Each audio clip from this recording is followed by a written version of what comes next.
ભારે વરસાદ બાદ આજવા સરોવરથી પાણી છૂટ્યા અને વિશ્વામિત્રી નદીમાં પહોંચ્યા. શહેરભરમાં પાણી પ્રસરાશે.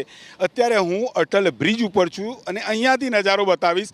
વડોદરા કલેક્ટર કચેરી, જે નવી કચેરી બની છે તેનો નજારો તેના ગેટ ઉપર જોઈ શકો છો. પાણી કેટલા ભરાયેલા છે. આ મુખ્ય જે રસ્તો છે તે અહીંયા પાણીથી ભરાયેલો છે. જે જિલ્લા મેજિસ્ટ્રેટ એટલે કે કલેક્ટરની કચેરીની અંદરના પ્રાંગણમાં પણ તમામ જગ્યાએ પાણી જોવા મળી રહ્યા છે. એટલે કે જ્યાંથી વ્યવસ્થા ગોઠવવાની છે શહેર અને જિલ્લાની, કે લોકોને પાણીમાંથી કેવી રીતે બહાર લાવી શકાય, તેમની સમસ્યાઓ કેવી રીતે હલ કરી શકાય, પરંતુ અહીંયા તે કચેરી પણ ક્યાંક ને ક્યાંક પાણીની અંદર જોવા મળી રહી છે. આ કુદરતી આફત જે છે ને તેની અંદર તમામ કહી શકાય વિસ્તારમાં પાણી છે. કલેક્ટર કચેરી પણ અહીંયા તેની અંદર પણ પાણી જોવા મળી રહ્યા છે. કુલ મળીને વાત કરીએ તો વડોદરા શહેરની અંદર એ પ્રકારની સ્થિતિનું નિર્માણ થયું છે કે કોઈ પણ વિસ્તાર વડોદરા શહેરનો બાકી રહ્યો નથી.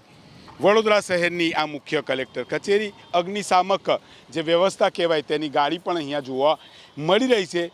વડોદરા શહેરમાં ધીરે ધીરે પાણી ઓસરી રહ્યા છે. વિશ્વામિત્રી નદી તેની જે જળ સપાટી 37 સુધી પહોંચી હતી, તેનું ભય લેવલ 26 ફૂટ હતું, પરંતુ 37 ફૂટ સુધી પહોંચતા મોડી રાત્રે વડોદરા મ્યુનિસિપલ કમિશનર, મેયર, ધારાસભ્યો સહિત મિટિંગ બાદ આજવા સરોવરની અંદર 213.65 ફૂટે દરવાજા બંધ કરાયા. 212 તેનું જળસ્તર મેન્ટેન કરવાનું હતું, પરંતુ કેમ કે શહેરમાં અને આસપાસના વિસ્તારમાં લોકોના એક માળ સુધી જે ઘર ડૂબ્યા તેને લઈને પાણી ગઈકાલે આજવા સરોવરના 62 દરવાજા બંધ કરાતા ધીરે ધીરે ઓસરી રહ્યા છે. પરંતુ આપ જોઈ શકો છો વડોદરા શહેરની જે કલેક્ટર કચેરી છે તેના પ્રાંગણ પણ પાણીથી ભરાઈ ગયેલા છે.